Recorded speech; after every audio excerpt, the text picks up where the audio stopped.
susunod na mga gawain, Lord, ay mas marami po kaming testimony na maririnig sa Salamat pagpapala, po, God. kagalingan, Panginoon ko, Lord God, sa kagandahan ng kalusugan, pagpapagaling, Panginoon ko, Lord God. Maraming salamat po. In Jesus' mighty name we pray. Amen and amen. Amen. At binabalik ko na po ang ating gawain sa ating pong senior pastor, Tay Alex Nasuelo. Praise God, praise God. Isang mabiyayang madaling araw po sa lahat ng mga kamanggagawa na talagang naroon yung kasigasigan na gumising ng madaling araw para ganapin yung bagay na pinagaganap ng Diyos sa atin sa ubasan po ng Prayer Faith Church Worldwide Ministries Incorporated. Pang-anim na taon at 87 madaling araw na po natin ginaganap ito, yung pagbabantay natin sa pananalangin tuwing madaling araw. At gamit po natin ang platform ng Zoom. Salamat sa mga kahit masarap ang tulog, talagang hindi talaga madaling bumangon. Pero kailangan gisingan natin, tama po ba? Dahil God, we know na talagang God really mandating us na sa huling panahon ito, lagi tayong magbantay sa pananalangin. Hindi man napapahalaga ng marami, pero salamat, nariyan ka.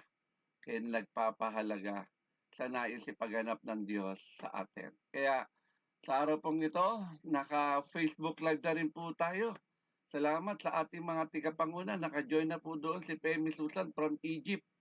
Naka-join na siya pero wala pa yata siya sa screen natin. Nasa screen na ba natin siya? Okay, praise God. Yun, nandito na siya. Hindi ko lang siya makita. Okay. Tandaan po natin, yung Facebook Live na yan ay hindi lang para sa ating kongregasyon o sa church na kung saan dinala tayo ng ating Panginoong Yesus. Yung FB Live natin ay para sa lahat ng mga kakilala, kaibigan natin sa Facebook. Ilagay niyo sa wall hindi kung sino-sino inilalagay niyo sa wall ninyo. Amen po ba? O, napakaikli lang naman ng oras na ito eh. Tama po. Kung mapapanood ng mga kaibigan mo, tumabago ang buhay nila. Tama po. Mas inilalagay pa natin sa wall natin yung mga, hindi mo pa naman nakausap yung mga tao na yun eh. Tama po ba? Eh, kung di bali sana, kung mga tigapanguna mo yung mga yun, hindi mo naman tigapanguna yung mga yun. Marami kasi nagtuturo sa social media, pero masigit natin pahalagahan yung mga nagtuturo sa ating kongregasyon. Tama po ba? Dami natin pastor, 21 pastor tayo. Pero marami ay hindi nagpapahalaga sa gawain na pinagaganap ng Diyos sa atin.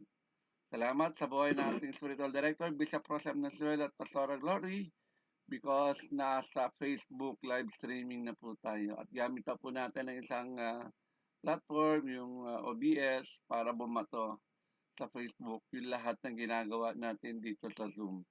Napaganda po ng topic po natin ngayon. Okay? Obeying God's command. June 4 na po tayo ngayon, lapit na. June 4, lapit na yung the moment of truth natin. Ang tema na sasagutin natin, how can we obey God's command? Paano nga ba tayo makakasunod sa mga naisin ng Diyos, sa kanyang kautosan sa buhay ng bawat isa sa atin? Ang gagamitin po ay nasa Canada pa po siya ngayon. Ang ating reverendo from POF San Isidro Chapter. Subic, hallelujah. Walang iba kundi si Reverend Johnny Morales. Sorry, it's your turn. Yes, Lord. Hallelujah. Pihin ka, O Diyos. Hallelujah. Thank you, Lord. Maraming salamat, Panginoon. Ang pakiramdam ko parang nasa Pilipinas din ako. Praise God. Oo. Malapit. Amen, Oo, amen. para lang tayong mga kapitbahay. Ang Amen. pakiramdam ko ngayon. Yan ang nagagawa ng online. Purihin ang Panginoon. Pinagpalang araw po sa inyong lahat. Purihin ang Panginoon. Good morning. Na tayo po ay mag-aral sa kanyang banal na salita. Yes. Ay matagpuan natin sa ang text po natin ay Lucas chapter 6 verse 46 to 49. Amen. Na ito po ang sinasabi niya dito sa unang verse 46. Bakit ninyo ako tinatawag na Panginoon? Panginoon, gayong hindi naman ninyo ako tinutupad ang sinasabi ko sa inyo. No? Verse 47, sasabihin ko sa inyo, kung ano ang katulad ng taong lumapit sa akin, nakikinig sa aking mga salita, at nagsasagawa ng mga ito. Verse 48, siya ay katulad ng isang taong humukay ng malalim at nagtayo ng bahay sa pundasyong bato. Nang bumaha at bumugso ang tubig, hindi natinag sapagkat matibay ang pagkatayo nito. Last verse, 49. Ngunit ang nakikinig naman ng aking mga salita at hindi tumutupad nito ay katulad ng isang taong nagtayo ng bahay nang walang pundasyon. Nang bumaha at bumugso ang tubig sa bahay na yon, kaagad itong bumagsak at lubusang nawasak. Tayo po ay yumuko at malalangin. Aming Ama na sa langit, Panginoong Hesus na makapangyarihan sa lahat, pinupuri ka namin, dinadakila ka, sinasamba, pinasalamatan sa pangalan ni Hesus. Nanalig kami sa inyo, Lord, na ikaw ang nag-isang Diyos na buhay, na sinasamba po namin sa Espiritu at katotohanan sa pangalan ni Hesus. Na ikaw, Panginoon, ang tinataas po sa aming mga buhay, na wala na pong hihigit sa iyo, O Lord, kundi ikaw lamang, O God, sa pangalan ni Jesus. Amen. Nanalig kami sa inyo, Panginoon, na ikaw ang Diyos na tapat na mangako na di nagbabago, sa pangalan ni Jesus. Na ikaw ang Diyos na mabuti, tagapangalaga at manggagamot, pinagmulaan ng lahat, manunubo sa lahat ng tao sa pangalan ni Jesus. Na ikaw ang Diyos na mahabagin, mapagmahal, at wagas ng pag-ibig sa pangalan ni Jesus. Lord, marami pong salamat. Purihin ka, O Diyos. Hallelujah. Hallelujah. Panginoon, patawarin niyo po kami na kami ay nagkakasala sa inyo, na kami ay nagkukulang sa inyo. Humihingi po kami ng kapatawaran. At pinatawad din po namin, Lord, ang nagkakasala sa amin. Panginoon, linisin niyo po sa banal na dugo aming puso ng bawat isa sa amin, na kami, Panginoon, ay maging katanggap-tanggap sa inyong harapan sa pangalan ni Jesus. Lord, dalangin po namin na samahan niyo po kami, maghari ka, Lord, sa aming buhay. Holy Spirit, samahan niyo po kami na yung kapangyarihan mo ay maranasan po sa aming buhay sa pangalan ni Jesus. Dalangin po namin, Lord, na sa oras na ito, sa aming pong pag-aaral sa iyong banal na salita, Lord, ipagkaloob mo sa amin, Lord, ang kaunawaan. Buksan niyo po, Lord, aming puso, kaluluwa, na maging sidlan sa iyong banal na salita, na kami ay makapamuhay ayon po sa inyong kalooban, makalakad na may kapayapaan at kabanalan sa pangalan ni Jesus. At dalangin din namin, O Lord, na lukubin niyo po sa banal na dugo ang bawat bahay, tirahan na walang makagambala sa gawain simula hanggang sa matapos. Amen. Maraming salamat, Lord, sa Diyos ang papuri, pagdakila, pagsamba at pasalamat sa pangalan ni Jesus ng aming Panginoon at tagapagligtas. Amen. Hallelujah. Purihin ka, O Diyos. Hallelujah. Na ang topic po natin ay obey God's command. Na kaya sa buhay po natin bilang mananampalataya ay sundin ang kalooban ng Diyos, no? Hindi na kailangan na tayo ay maging pasaway pa sa Kanya. Dahil at sabi nga ng Panginoon ay napupuot ang tao doon sa mga palalo. Oo. At kaya sa buhay natin, ang sabi nga dito sa verse 46, bakit ninyo ako tinawag na Panginoon, Panginoon? Gayong hindi naman ninyo tinutupad ang sinasabi ko. Kaya sa buhay natin, no, na tayo tinawag ng ating Panginoon, ay dapat nating sundin ang kalooban ng Diyos, no? Tinawag natin ang Panginoon, kung mayroon ba tayong kailangan sa Kanya, no? Nakaranas ng problema, Ganun ba tayo? So, hindi dadiro. Kahit sa buhay po natin, na wala man tayong naranasan ng mga problema, o ano, dapat tayo ay manatili sa harapan ng ating Panginoon. Oo. Ibig sabihin, magkaroon tayo ng matatag na relasyon sa Panginoon. Kumbaga sa laro ng basketball, may teamwork. Ang buhay po natin bilang mananampalataya, nagkaroon tayo ng teamwork doon sa Panginoon. Walang iba kundi ang ating Panginoong Hesus lamang. No? Kailangan tayo ay maging malapit para tayo ay hindi niya pabayaan. No? Hindi pwede yung kung kailangan tayo nagkaroon ng problema, nakaranas ng mga kasakitan, karamdaman, ay saka na lang tayo lumapit. No? Hindi pwede yung gano'n, na dapat ang Panginoon na siya ang nabigay sa atin ng buhay, ay dapat natin lagi siyang papurihan, no? Pasalamatan, no? Sambahin. Yan ang kailangan natin, no? Kaya tawag ka ng tawag, Panginoon, Panginoon, kung hindi mo naman tinutupad. Kaya mayroong mga tao na sabi, kay rami nang nabubuhay, di alam saan patutungo, na may karamdaman o suliranin, si Jesus ang lapitan mo. No? Kaya sa buhay natin na bilang mananampalataya, ay tayo ay maging manatili sa harapan ng ating Panginoon.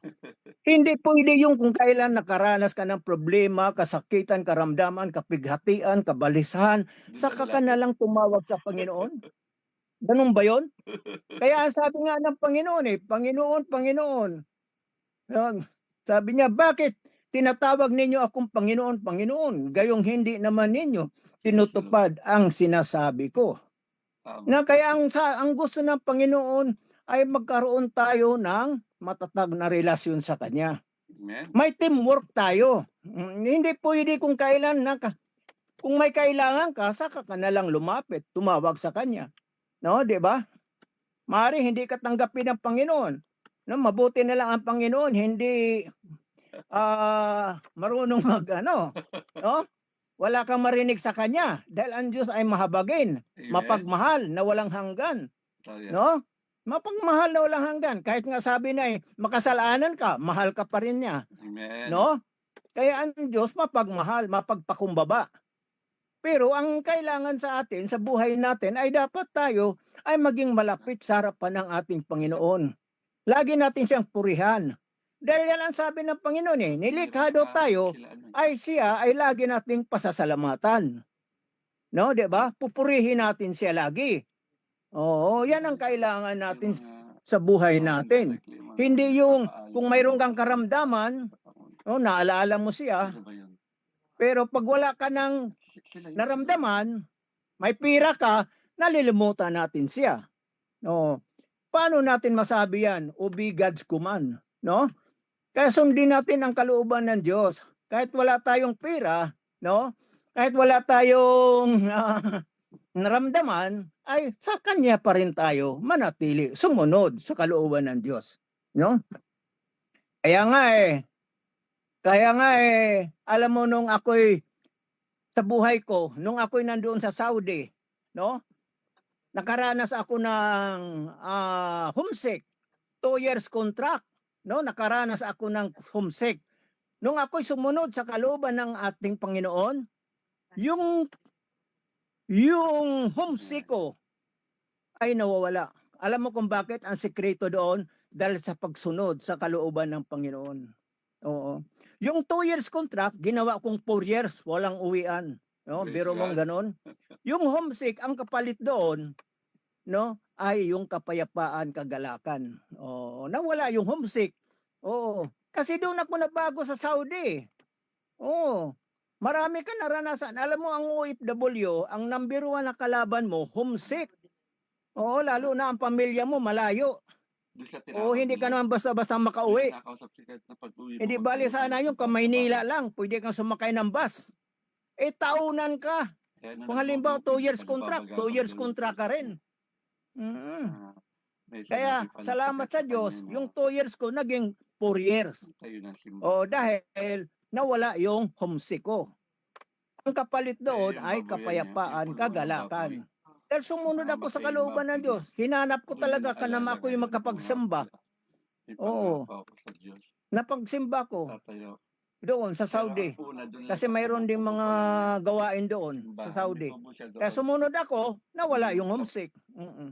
sa ilalim ng Kaya puno ng kailangan sa buhay natin, lalo pag Amy po. OFW ka, kailangan talaga ay maging malapit ka sa Panginoon. Yan lang ang tanging pag-asa mo.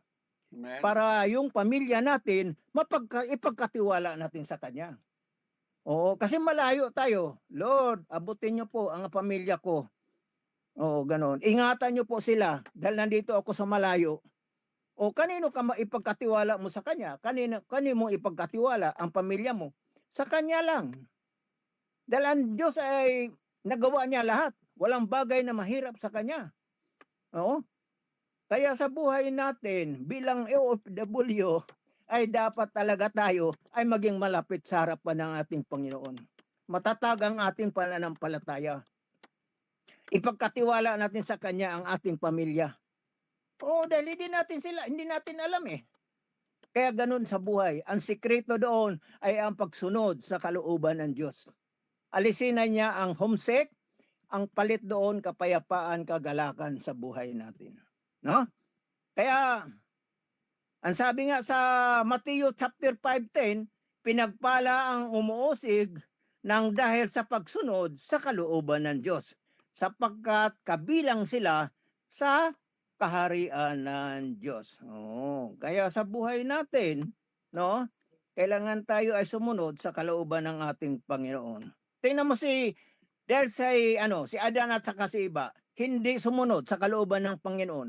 Ang nangyari, napapahamak sila. Si Jonas, dahil hindi sumunod sa kalooban ng Diyos, napapahamak. Kaya ang sabi na doon sa Gawa 2:38, ang sabi ni Pedro, sabi niya, sumigaw si Pedro, pagsisihan ninyo at talikdan ang iyong mga kasalanan. Magpabautismo kayo sa pangalan ni Jesus upang ay pagkaloob sa inyo ang Espiritu Santo. Kaya sa buhay natin, yung kapangyarihan ng Diyos, no, na tayo ay nagsisi, sumunod sa kalooban ng ating Panginoon, yung kapangyarihan ng Diyos ay naranasan na natin. Mawala na yung kapighatian, kabalisahan. Problema na yan, wala na yan, ipagkatiwala na natin sa Kanya. Ano ang kapalit doon? Kapayapaan, kagalakan sa buhay natin. Masaya tayo lagi. Dahil yung kapangyarihan ng Diyos ay naranasan natin. Ayaw ng Diyos na ang anak niya ay namumblema. Ganun kabuti ang ating Panginoon. Handang tumulong sa atin. Dahil ang Diyos ay mahabagin, mapagmahal, wagas at pag-ibig. No? Tingnan mo si Abraham, dahil sa kanilang pagsunod, pinagpala. Yung 4 na mangingisda, sila Simon Pedro, si Andres, Santiago, at saka si Juan, no? Dahil sa kanilang pagsunod, ano nangyari? Pinagpala sila. Kaya ganun din sa buhay natin. Huwag lang tayong mainip. Pagpalain tayo ng Panginoon. Maraming ibibigay ng Panginoon sa atin. Financial, spiritual, materials, blessing. Ganun. Kaya marami, hindi lang pira. Yung spiritual natin, financial, yung kalakasan natin. Yan, pagpapala yan. Kaya sa buhay natin, ay sumunod lang tayo sa kalooban ng Panginoon. Huwag tayong mainip. Sundin lamang natin. Kahit nandito ako sa malayo, lagi kong kinakausap ang Panginoon. Bago ako magsimula sa trabaho, inuuna ko siya. Bago ako matulog, tumawag ako sa Kanya. Ganun lang. Para tayo ay maging malapit sa harapan ng ating Panginoon. Pero ang kapalit dyan, nandyan yung pagpapala. Ay, yung anak ko, umalis na. Umalis na sa trabaho niya sa McDonald's bilang manager. Ngayon, nag-join siya ng Army, Canadian Army. Ngayon, dinala siya sa Europe. Nandoon sa Europe. Doon siya, nadala. Umalis na siya sa manager na McDo. May 15 taon siya. Pero alam mo ginawa niya naging Canadian Army siya. Dinala naman siya doon sa Europe. Kaya laging panalangin na lang nasamahan siya doon. Amen. Oo. Ang tema po natin sa unang puntos, paano ba tayo makasunod sa kalooban ng Diyos? No? Itong masasabi dito, unang puntos natin ay magtiwala sa Diyos. No? Dahil ang sabi dito sa verse 47a, sasabihin ko sa inyo kung ano ang katulad ng taong lumalapit sa akin. Hindi naman ganoon. Kapag tayo pala ay lumalapit sa Kanya, mayroong magandang ibibigay niya sa atin. Amen. Ang sabi niya dito, siya sa verse 48, siya ay katulad ng isang taong humukay ng malalim at nagtayo ng bahay sa pundasyong bato. Noong bumaha, nang bumaha at bumugso ang tubig, hindi natitinag sapagkat matibay ang pagkatayo nito. Kaya sa buhay natin, kapag tayo ay magtiwala sa Panginoon, no? Ang mangyari sa buhay natin ay may pundasyong bato na bumaha daw, bumugso ang tubig, hindi matitinag sapagkat matibay ang pagkatayo nito. Kaya sa buhay natin bilang mananampalataya, walang ibang pundasyon natin kundi ang ating Panginoong Hesus lamang. No, siya ang tanging sandigan natin. Siya ang pag-asa natin sa buhay natin. Ipagkatiwala natin sa Kanya ang lahat ng mga buhay natin, pamilya natin. Ipagkatiwala natin sa Kanya. Lahat ng ating mga problema. Pundasyong bato. Alam mo itong pundasyong bato, kung sa bahay, ito ang may parilya, no? Kaya ang bahay na may pundasyong bato na itong tinatawag na parilya ay hindi basa-basang natutumba. Kung sa tao naman, physical, yung pundasyon natin, yung pinakapaan natin, yan ang pantukod. Oras na tayo ay na-out balance, ay hindi tayo basa-basang natutumba. Dahil yung paa natin ay ito ang pangtukod natin. Pero bilang mananampalataya, no, ang pundasyong bato natin, walang iba kundi ang ating Panginoong Hesus lamang. No? Kaya sa buhay natin dapat magtiwala sa Diyos dahil siya ang lumikha at tagapagligtas. Siya ang Diyos na pinagmulaan ng lahat. Siya ang manunubos sa lahat ng tao. Ang lahat ay nandyan sa Kanya. Bakit ka pa hindi magtiwala sa Panginoon? Ang lahat ay nandyan sa Kanya. Siya ang makapangyarihan sa lahat. Sino pang tutulong sa atin? Ang walang iba kundi ang ating Panginoong Hesus lamang. No? Kaya ang sabi nga doon sa Hebrew, chapter 11 verse 6, hindi kinalugdan ng Diyos ang walang pananampalataya sa Kanya. Sapagkat ang sinumang lumapit sa Diyos ay dapat magtiwala na may Diyos at siya rin ang nagbibigay ng gantimpala sa humahanap sa Kanya. No? Kaya sa buhay natin, magtiwala sa Diyos. Huwag nating walain yan. No? Para daw tayo ay katulad ng isang ang taong humukay ng malalim at nagtayo ng bahay sa pundasyong bato. No? Matatag. No? Kailangan tayo matibay dahil sa Diyos tayo nagtitiwala. No? Tingnan mo si David, no? Dahil sa kanyang pagtitiwala, nagtagumpay siya. Si Shadrach, Meshach, Abednego, dahil sa kanilang pagtitiwala sa Diyos. 'Di ba? Niligtas. Daniel. Kaya sa buhay natin, makaranas man tayo ng mga problema, kawalaan, takot, at pangangamba na hindi natin kayang ipagkatiwala, no? Hindi natin kaya, ipagkatiwala natin sa Panginoon lamang. No? Doon tayo. Hindi natin kaya yan yung mga problema na yan. Ibig sabihin din yung spiritual battle. Kanino ka lumapit? Di sa Panginoon. Dahil ang Diyos ang makapangyarihan sa lahat. Alam mo, ang diablo nanunukso yan naninira. Magnakaw. Sisirain ka. Panggugulo. Kanino ka lumapit? para mawala yung mga problema na yon? Sa Panginoong Hesus lamang, no? Kaya sa buhay natin, sumunod lamang tayo sa kalooban ng Diyos. Pangalawa, paano ba tayo makasunod sa kalooban ng Diyos? Pangalawang puntos natin ay mag-aral sa kanyang banal na salita. Sabi nga dito sa 47b, nakikinig sa akin mga salita at nagsasagawa ng mga ito. Kaya sa buhay natin, bilang mananampalataya, ay dapat lagi nating pagbulay-bulayan ang kanyang banal na salita. Dahil ang sabi nga, no? Sa Juan chapter 1 verse 1, nang pasimula ay naroon na ang salita. Ang salita ay kasama ng Diyos at ang salita ay Diyos. No. Kaya sa buhay natin, huwag nating kalimutan, no, kailangan natin ay pagbulay-bulayan ang kanyang banal na salita. O dito ako, dito rin bilang patotoo, nag-aaral din ako, bulay-bulay din ako sa kanyang banal na salita. Dahil sa buhay natin, dapat po tayo ay mag-aral ng kanyang salita, no? Para malaman natin ang katotohanan at ito ay nakapagbabago sa buhay din natin. No, ang sabi doon sa Joshua chapter 8, 1 verse 8, huwag mong kaligtaan, basahin ang aklat na 'yon. No, dili-dilihin mo araw at gabi upang matagpuan mo ang lahat na nakasulat doon, di ba? Kaya lagi nating pagbulay-bulayan 'yan ang kanyang banal na salita.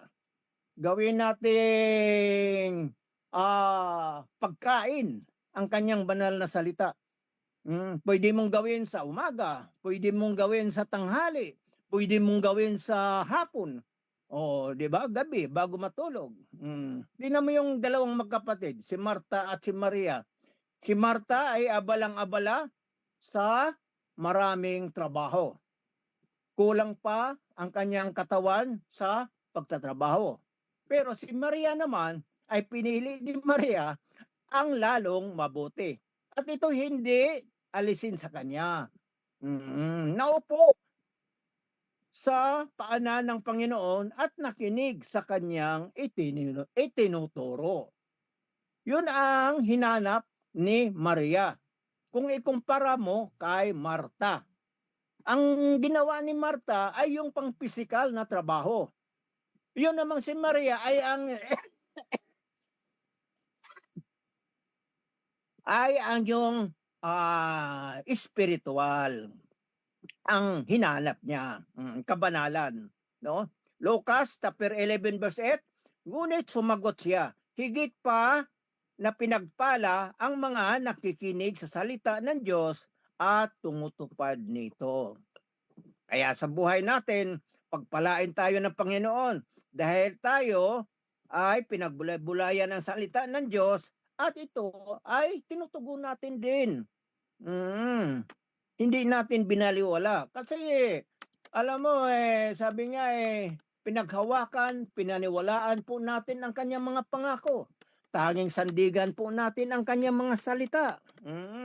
Kaya ito ay hindi mawala sa buhay natin. Na ito ay naging tatak sa buhay natin ang kanyang banal na salita. Para tayo ay ingatan, para tayo ay lumakad na may kabanalan, kapayapaan, mamuhay na may kapayapaan tayo. Kasi ito naging tatak natin . Hindi na pwede yung tatak ng yung mga tatak-tatak yung mga tato-tato na yan, hindi na yung ganun.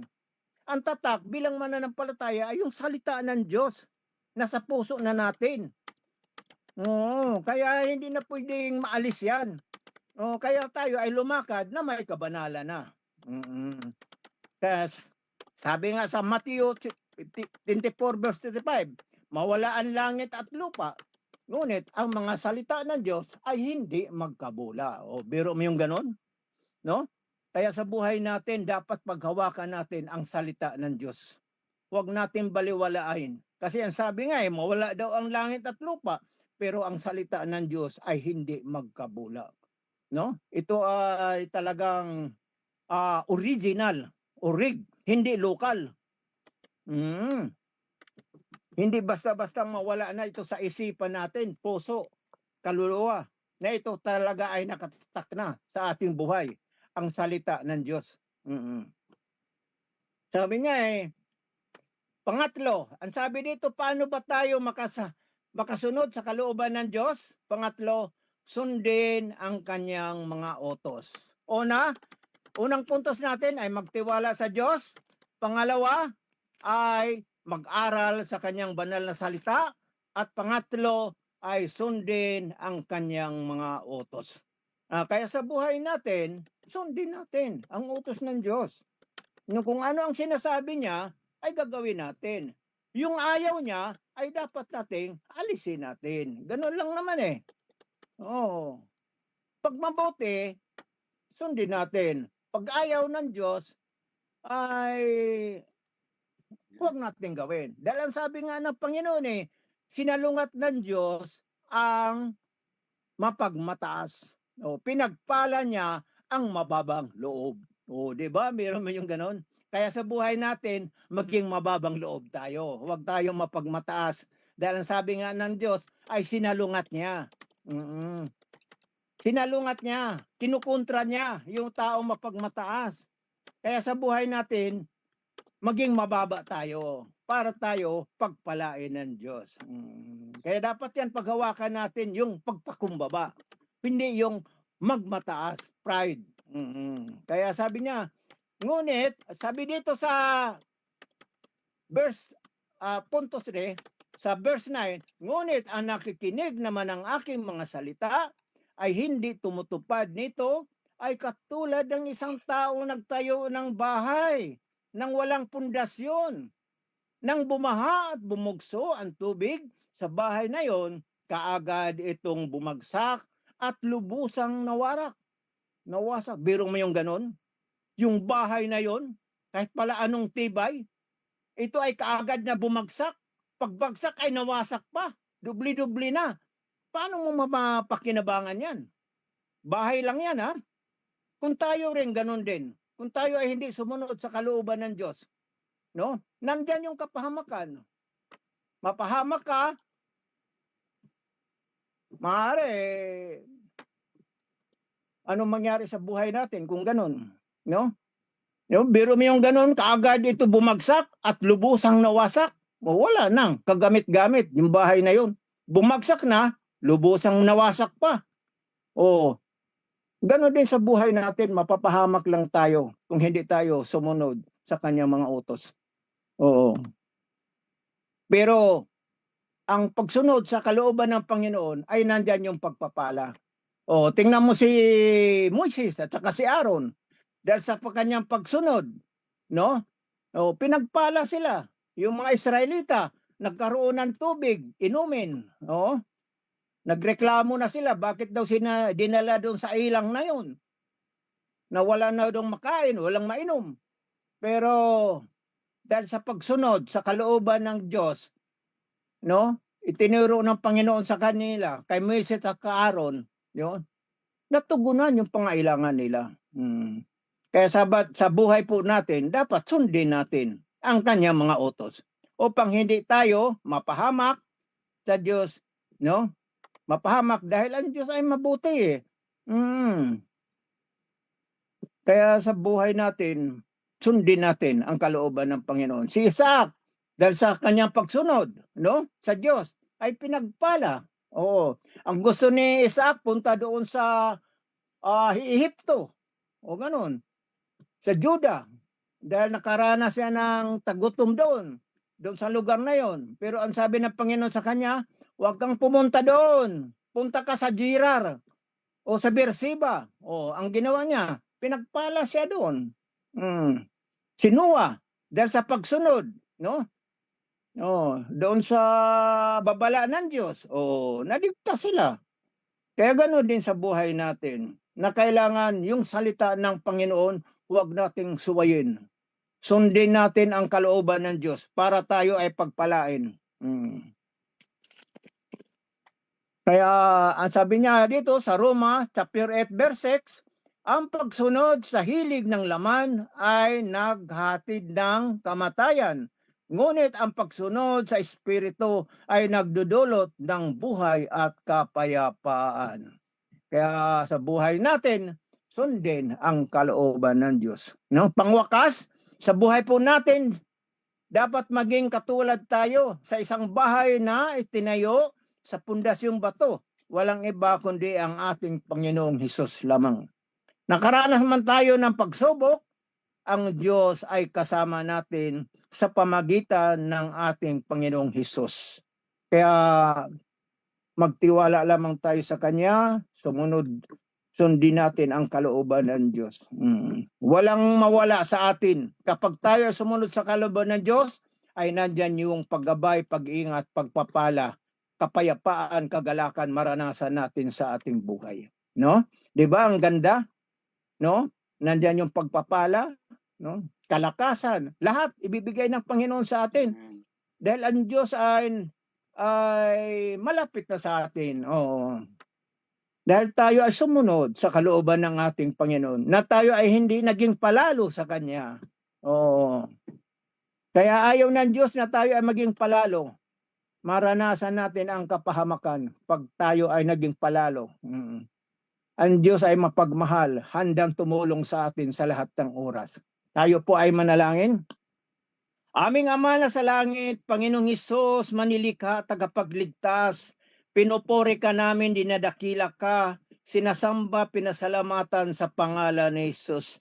Maraming salamat, Lord, sa mga salita mo na aming pong napag-aralan sa oras na ito, Panginoon, ay tumimo sa aming puso, isip, kaluluwa, na kami ay makapamuhay ayon po sa inyong kalooban, makalakad na may kapayapaan at kabanalan sa pangalan ni Jesus.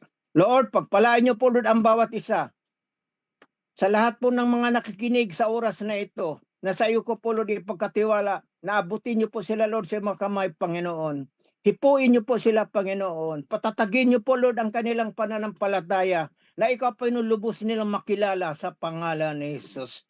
Maraming salamat, Lord, sa Diyos ang papuri, pagdakila, pagsamba at pasalamat sa pangalan ni Jesus. Amen. Amen. Praise God. Praise God. Palapakan natin ang Diyos sa buhay ni Reverend Johnny Morales from Canada. Yes, Lord. Amen. Hapon sa kanila ngayon sa lugar ng Canada. Kaya tunay mga kapatid ko sa Panginoon, yung aral na itinuro sa atin, bagamat parang tingin na marami, very basic, pero maraming nakakalimot. Tama po ba? Yung pagsunod. At tinuruan tayo kung paano tayo makasunod sa naisin sa utos ng Diyos. Marami kasi nagsasabi ngayon, mahal nila ang Diyos. Naniniwala silang may Diyos. Tama po ba? Ngunit mismo ang ating Panginoong Yesus na nagsabi, hindi sapat na siya'y tawaging Panginoon. Sabi ng ating preacher, dahil tumatawag, Panginoon, Panginoon, pero anong sabi ni Jesus? Hindi kita nakikilala. Tama po ba? Ang tunay na pagsunod ay nakikita yan sa pamumuhay. Okay? Kaya nagbigay ng tatlong bagay o kung ang ating tigapagayag ng salita ng Diyos kung paano tayo makakasunod sa Kanya. Una, magtiwala sa Kanya. Magtiwala tayo sa Diyos.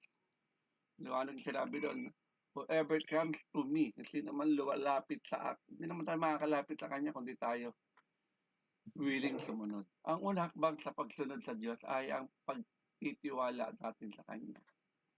Oo, mahirap sundin kung hindi tayo makakasunod kung hindi tayo unang magtitiwala. Kapag nagtiwala tayo sa Diyos, naniniwala tayo ng Kanyang utos ay para sa ating kabutihan, hindi para tayo pahirapan.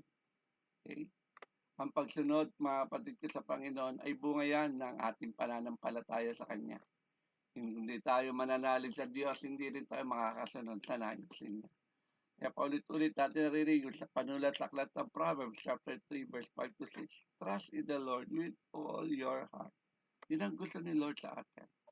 Commit your ways to the Lord, trust in Him. Psalms chapter 37 verse 5. Maraming binigay din sa atin yung ginagawa natin ngayon. Okay? Hindi pa natin alam po anong paggaganap nito later on, pero naniniwala tayo may magandang plano ang Diyos sa buhay natin. Tama po pa. Sunod lang tayo. Tayo na lang. Inabot na tayo ng 6 na taon. Nung una talagang kala natin, nung unang Dawn Watch natin, pang 40 days lang ang Dawn Watch. Tapos sumabot na tayo ng 100 days. Tapos sumabot na tayo ng ngayon, mag-ano na tayo, magpipitong taon na tayo, biyaya ni Lord. Tama po ba? Tuloy lang ang gawain. Huwag tayong manawa sa bagay na pinagaganap ng Diyos sa atin. Dahil ngayon, marahil hindi pa naunawaan ng marami. Pero darating isang panahon na sasabihin nila, pahalaga talaga ang manalangin. Una, sa madaling araw na ito. Oo, maraming watches, no? Pero itong dawn watch ay pinaganap ni Lord sa atin. Kita naman natin si Abraham kung paano siya sumunod. Tama po ba? Pero mo, iwan mo yung comfort zone mo, iwan mo yung bayan mo, at papuntahin ka sa lugar na hindi mo pa nakikita. Tama? Pero sumunod ba siya? Yes, sumunod siya. Okay? Hindi man niya alam lahat ng detalye, ngunit nagtiwala siya sa Diyos, kaya nakasunod siya. Pero kung hindi siya nagtiwala, definitely hindi siya makakasunod. Ganun din sa atin. Kung di tayo marunong magtiwala sa Diyos, hindi rin tayo makakasunod sa kanyang naisin sa buhay natin. Kaya kailangan natin magtiwala saan? Sa pangako ng Diyos. Huwag tayo umasa sa sarili nating karunungan, mapapahamak tayo. Okay? Ipagtiwala natin sa Diyos ang lahat ng ating mga kakaharapin, ng ating kinabukasan. Mga kapatid ko sa Panginoon, may mga bagay pa ba sa buhay natin na hirap natin pagkatiwala sa Kanya? It's about time, tinuruan na tayo ngayon. Pangalawa, paano na makakasunod sa Kanyang utos? Dapat pag-aralan natin ang Kanyang banal ng salita. Okay? Hindi tayo makakasunod sa utos ng Diyos kung hindi natin alam ang Kanyang utos. Tama po ba? Hindi rin tayo makakasunod sa magulang natin kung ayaw natin makinig sa utos nila. Tama, hindi natin alam mong tandaan natin ang salita ng Diyos sa ating magbibigay ito ng gabay, magbibigay ito ng direction, at magbibigay ito ng patnubay at ito. Okay? Habang mas pinag-aaralan natin ang Biblia, mas naunawaan natin ang kalooban ng Diyos. Tandaan natin yan, mga kapatid ko sa Panginoon. At madalas nyo nang narinig sa akin, wala nga karapatang magturo kung ayaw mong magpaturo. Amen. Hanggat may mga tigapanguna ka, magpaturo ka. Amen. Lagi nyo nang madalas narinig sa akin yan. Dahil sa pinag-aaralan natin ang salita ng Diyos, nagkakaroon tayo ng pagbabago. Nagkakaroon tayo ng transformation. Okay? Hindi lang sa pag-iisip, maging sa ating pamumuhay. Oo, totoo, ang salita ng Diyos ay nagdadala sa atin lagi ng pagbabago sa buhay natin ito. Para isang tao yan bumili ng isang bagong kagamitan sa bahay, pero hindi niya binasa yung manual. Okay? Dahil siguro excited siya. Ano nangyari? Nasira yung binili niyang bagong gadget niya o bago niyang gamit. Bakit? Walang instruction eh. Walang manual eh. Kaya tandaan natin, ang Biblia ang manual ng ating buhay. Kapag wala tayong binasa, madali tayong mailigaw ng mga tao sa sanlibutan ito o ng mga narinig natin. Kaya lagi pinapaalala sa atin ni Pastor Jay, magkaroon tayo ng regular na Bible reading. Actually, may bagong nga si Pastor Jay, hindi mo na babasahin, pakikinggan mo na lang. Amen. Makikinig ka na lang habang nagluluto, naglalaba. Pwede mo siyang, pero lumalabas din sa screen ng cellphone mo yung mga salita na marinig mo. Kung may oras ka, di sabayan mo yung pagbabasa nung ginamit doon. Okay? Pag-aralan natin sa buhay ang salita ng Diyos. Matuto tayong makinig ng pangaral ng salita ng Diyos. Itong ginagawa natin madaling araw, biyaya ni Lord ito, aga-aga may preaching ka na. May word of God ka na. Amen? Ano pakiramdam ng ating tigapagayag, bagamat nasa malayong lugar siya ng Canada, parang ang lapit-lapit lang. Yan po yung virtual na nangyayari. Kapag sa virtual, kahit malayo ka, nasa ibang bansa ka, parang pakiramdam natin ang lalapit natin. Parang nandiyan ka lang sa kabilang bahay. Amen po ba? Kaya tandaan natin mga kapatid sa Panginoon, hindi lang basta natin binasa yan, hindi lang basta natin pinag-aralan yan. Sabi ng ating preacher, ipamuhay natin. Sundin natin ang kanyang salita. Put them into practice, sabi doon sa Luke chapter 6, verse 47 to 48.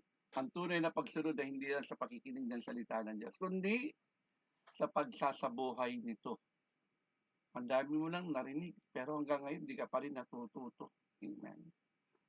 Maraming tao nakakalam ng Biblia, ngunit hindi naman nila ito sinasagawa. Nakabasa ka lang ng konti, gusto mo na kaagad, ikaw na tigapagturo. Huwag ka magapura. Wait until you become. Amen.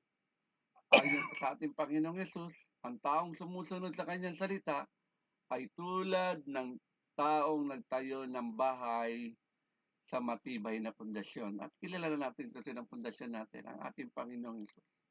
Pag dumating man ang mga pagsubok, yung nananatili ka pa rin matatag. Hindi yung kung saan-saan ka sumusuot. Amen.